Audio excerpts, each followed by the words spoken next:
बिस्मिल्लाहिर्रहमानिर्रहीम। अस्सलामुअलैकुम। जी तो प्यारे बच्चों, आज हम बात करेंगे टाइम के बारे में। टाइम अपनी जो रूटीन वर्क है उसको फोकस कौन कौन कर रहा है। हमारा रूटीन वर्क यही है कि सुबह रात जल्दी सोना, सुबह जल्दी उठना और टाइम से खाना खाना, टाइम से खेलना, टाइम से पढ़ना। ठीक है, रोज़ मैं आपसे कह रही हूँ कि आपने टाइम से ही सोना है, ठीक है, और टाइम से ही उठ जाना है। टाइम से उठकर फिर सुबह सुबह सबसे पहला काम आपने ब्रश करना है, पहले गर्ल्स एंड बॉयज़ दोनों ने, ठीक है। फिर नमाज अदा करनी है अल्लाह तबारक व तआला की, और खरगोश की तरह ये नहीं सोचना कि अभी तो मेरे पास बहुत टाइम है, मैं कर लूँगा। आहिस्ता आहिस्ता रूटीन से अपने सारे काम करते जाएं ताकि आप विनर्स में शामिल हो जाएं। अल्लाह ताला से दुआ करें अपने लिए, अपने इदारे के लिए, अपने पेरेंट्स के लिए, अपने इस इदारे के लिए जो आपकी अखलाकी तरबियत पर भी बहुत ज़्यादा फोकस करता है, आपकी अदबी तरबियत पर भी बहुत ज़्यादा फोकस करता है और आपके मुस्तकबिल को रोशन बनाने में अहम किरदार अदा करता है। दुआ करें कि इसकी रौनकें जल्दी से बहाल हो जाएं, जल्दी से। शाबाश, सब ने सीट संभाल ली हैं, आ जाएं सब लोग। शाबाश, वेरी गुड। हाँ जी, अब आपको पता है कि 8 o'clock हो गया, हमारे लेक्चर का टाइम है। शाबाश, लेट्स स्टार्ट। बेटा, हमारा आज का लेसन है लेसन नंबर 2, जिसका नाम है the ransom of red chief. ये ओ हेनरी इसके राइटर हैं, ये इनका पेन नेम है। ये एक शॉर्ट स्टोरी है जो एक बच्चे को अगवा करने के बारे में है। स्टूडेंट्स, पेज नंबर 17 की रीडिंग करनी है आज हम लोगों ने। शुरू में हमने unit number 2 the ransom of red chief, इसकी हमने रीडिंग स्टार्ट की थी। इसके ऑथर के बारे में भी जाना था, इसकी कहानी के बारे में जाना था। फिर नेक्स्ट डे हमने पेज नंबर 15 की रीडिंग की, देन हमने पेज नंबर 16 की रीडिंग की, और आज हमारा जो टास्क है वो है पेज नंबर 17। रैंसम बेटा मैंने आपको बताया था कि वो रकम होती है जो किसी को अगवा करने के बदले अगवा करने वाले मांगते हैं, किडनैपर्स मांगते हैं। ठीक है, हम रीडिंग स्टार्ट करेंगे। I jumped up to see what the matter was, मैं ये देखने के लिए कि क्या मामला था कूद कर आया। Red chief was sitting on bills chest, red chief जो था वो बिल के सीने पर बैठा हुआ था। Holding him by the hair, उसको बालों से उसने पकड़ा हुआ था। In his other hand he had the sharp knife, उसके दूसरे हाथ में एक तेज चाकू था। And he was seriously trying to take Bill's scalp, और वो बहुत ही संजीदगी से स्काल्प को, या स्काल्प कहते हैं खोपड़ी को, ठीक है, उसकी खोपड़ी को उतारने की कोशिश कर रहा था। As he had promised the evening before, जैसे कि उसने एक शाम पहले इसका वादा किया था। रेड इंडियन खेल रहे हैं, जिसमें ये रेड इंडियन बना हुआ है और बिल ड्रिस्कोल को इसने अपना कैप्टिव यानी कैदी बनाया हुआ है। अब कैदी के साथ ये कोई भी सलूक कर सकता है, कैदी जो है वो बिल्कुल नहीं बोल सकता। जब इन्होंने अगवा करने का फैसला किया था, इसको देखा था और इसको एक टॉफ़ी देने की, कैंडी देने की कोशिश की, तो इसने एक ईंट उठाकर बिल ड्रिस्कोल के सर पर ही मारी थी। ठीक है, फिर उसने वहाँ इनके पास आके, खैमे में आके भी उसने बिल ड्रिस्कोल को इतना मारा कि उसके चेहरे पर खराशें पड़ गई और जिस्म पर नील पड़ गए थे। ठीक है, और अब भी वो उसका पीछा नहीं छोड़ रहा, उसके पीछे पड़ा ही हुआ है। I got the knife away from the kid, मैंने बच्चे से वो चाकू ले लिया। And made him lie down again, lie down का मतलब है आराम करना, और उसे दोबारा आराम करने के लिए लिटा दिया। बट फ्रॉम दैट मोमेंट, लेकिन उसी लम्हे से बिल्स स्पिरिट, स्पिरिट कहते हैं जज्बा, हौसला, वाज ब्रोकन, लेकिन उसी लम्हे बिल का हौसला टूट गया। He lay down on his side of the bed, वो अपने बिस्तर की तरफ लेट गया। But he never close an eye again in sleep as long as that boy was with us, लेकिन उसने जितना अरसा वो लड़का हमारे साथ रहा, उसने नींद में भी अपनी आंखें एक लम्हे को बंद नहीं की। इतना बेचारा डर गया था, क्योंकि हर वक्त जो उसके अपनी शरारतों से उसके नाक में दम के रखता था और उसको बकायदा फिजिकली टॉर्चर भी करता था वो। कभी चेहरे पे खराशें पड़ रही हैं, कभी जिस्म पर नील पड़ रहे हैं, और कभी उसके बाल खींच रहा है, कभी उसको ईंट मार रहा है। तो ये सब इस वजह से वो बेचारा डर गया था। एंट इट ऑफुल, क्या ये खौफनाक बात नहीं है Sam? No one will pay money to get a little imp like that back.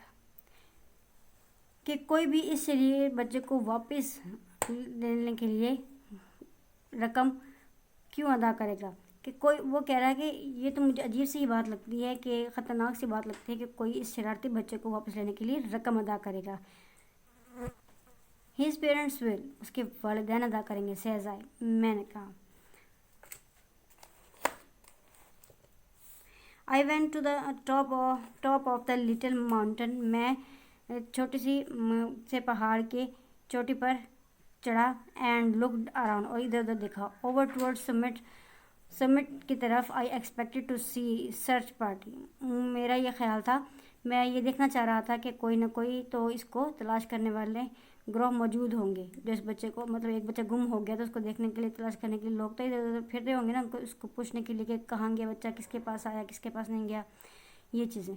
But what I सा वाज अ पीसफुल लैंडस्केप, लेकिन मैंने जो कुछ देखा था वो एक पुरसकून किस्म का मंजर था जो मैंने देखा। यानी किसी को कोई फिक्र परवाह नहीं थी कि कोई बच्चा यहाँ पे लॉस हुआ है, गुम हुआ है या नहीं। Perhaps says I to myself, शायद, मैंने अपने आप से कहा, शायद it has not yet been discovered, शायद अभी तक किसी को इस बात का पता ही नहीं चला कि वो बच्चा अगवा हो गया। ये कैसे हो सकता है कि किसी को पता ना चला? उन्होंने तो मुझे लगता है शुक्र ही पड़ा होना है कि चलो कहीं तो इधर उधर हुआ। जितना ये शरारती है, इसने बिल के नाक में दम किया हुआ है, कि उसने अपने घर में या अपने मोहल्ले में कुछ नहीं किया होगा। उन लोगों ने भी शुक्र ही पड़ा होना। When I got to the cave, जब मैं घर में वापस आया, I found Bill back up against the side of it, मैंने देखा कि बिल जो है वो backed up against the side of it, इसके साइड के साथ लगा हुआ है। ब्रीथिंग हार्ड, बहुत मुश्किल से सांस ले रहा है। And the boy threatening to smash him with a rock half as big as a coconut, और लड़का उसको धमकी दे रहा है कि वो एक पत्थर से उसको इस तरह से पीस देगा जिस तरह से किसी कोकोनट, मतलब नारियल को पीसा जाता है। He put a red hot boiled potato down my back, उसने एक सुर्ख रंग का उबला हुआ आलू मेरी कमर में मारा। एक्सप्लेन बिल ने कहा। And then mashed it with his foot, और फिर उसको अपने पैरों से मसल दिया। एंड आई हिट हिम, और फिर मैंने उसको मारा। आई टुक द रॉक अवे, मैंने वो पत्थर दूर फेंका। फ्रॉम द बॉय, उस लड़के से ले लिया, वो पत्थर मैंने लड़के से ले लिया। And kind of patched up the argument, और किसी तरह इस बात को इधर उधर कर दिया, ठीक है, इस बात को ख़त्म कर दिया, मतलब पैच्ड अप, ख़त्म कर दिया इस बात को। आई फिक्स यू, मैं तुम्हें देख लूँगा, उसको धमकी देता है। Says the kid to Bill, अब बिल को दोबारा धमकी दे रहा है वो लड़का कि तुमने इसको बात बताई है जो मैंने तुमसे तुम्हारे साथ किया है, तो मैं तुम्हें अब देख लूँगा। By and by Bill calms down and says, किसी न किसी तरह से बिल जो है वो पुरसकून होता है। Sam, you wouldn't go away, तुम नहीं जाओगे ना। And leave me here alone, यहाँ मुझे अकेला नहीं छोड़ोगे। विल यू, क्या तुम ऐसा करोगे?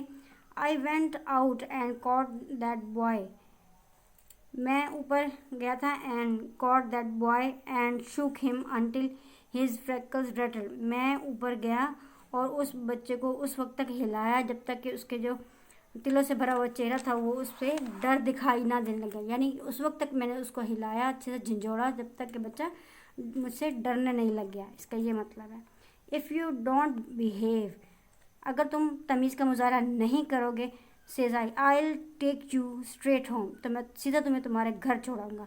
नाउ बी गुड, अब इंसान बन के रहो, अच्छे बच्चे बन के रहो।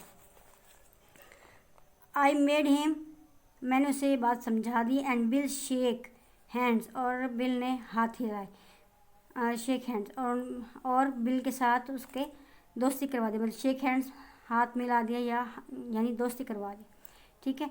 Then I took Bill aside, फिर मैंने बिल को एक साइड पर ले गया, एक तरफ ले गया, and told him I was going to Poplar Cove. Poplar Cove एक जगह का नाम है जहाँ पर ये बच्चा रहा करता था, जहाँ से इसको अगवा किया गया था।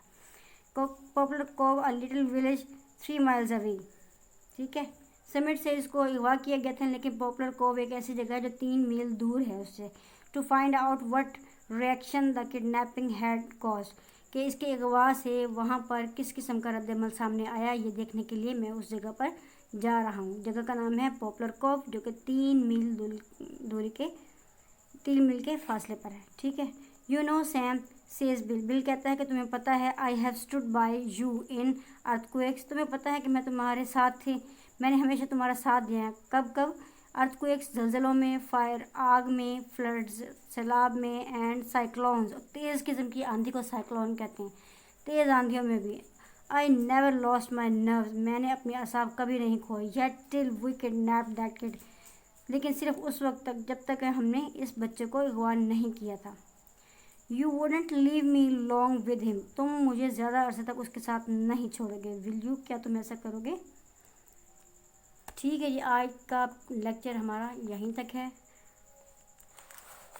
अब आपने करना क्या है, आपने जो स्क्रीनशॉट मैं भेजूँगी आपने उसको अच्छे से देख के पढ़ना है एक दफ़ा, फिर आपने अपने रफ रजिस्टर पर वो लिखने हैं, ठीक हो गया।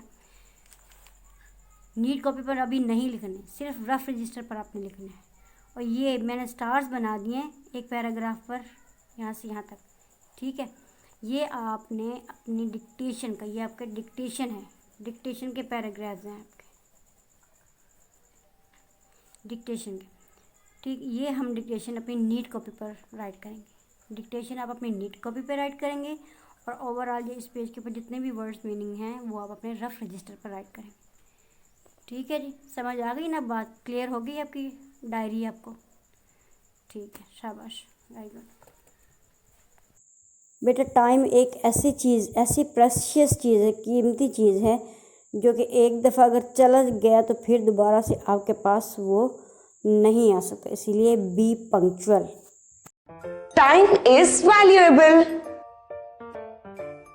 Arjun was a very lazy boy. He used to always postpone things. One day, his father called him and made him understand the value of time. He said that you should never waste time. Arjun promised his father that he would never postpone things. One day, he came to know that he had won the first prize in a singing competition held in his school. Arjun was asked to collect the prize on the very same day. As usual, Arjun didn't care and went to take the prize the next day.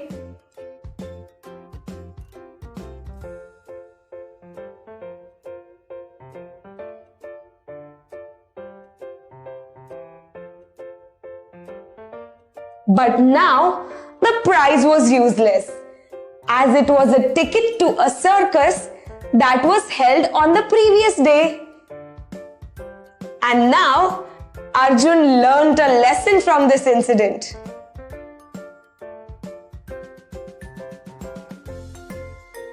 Moral: the moral of the story is that time is very valuable. You should always do things on time.